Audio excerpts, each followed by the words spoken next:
Naghahanap ka ba ng segunda manong motorsiklo? Halika na dito sa SB Finance Repo Warehouse.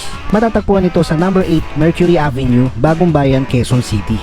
Dito sa kanilang warehouse, marami kang pagpipilian na repo units from 110cc to 400cc. Halos good as new pa yung mga repo units nila dito. Nag-o-offer sila dito ng installment, even cash payment. Speaking of cash payment mga boss, heto good news. Sa darating na September 14, may magaganap dito sa warehouse nila na Tambike SB Finance Seal Bidding. Pero silang selected Class A repos unit na ipabibidding sa inyo. Take note, 1 day seal bidding lang ito. Kaya hanggat maaari, huwag mo nang palampasin at pumunta na sa SB Finance Repo Warehouse. Pwede naman online kung sakaling malayo kayo, pero hanggat maaari, mas okay kung pupunta kayo dito sa SB Finance Repo Warehouse. Pag pumunta ka, may entry ka na para sa raffle prize at free foods. Exciting, di ba?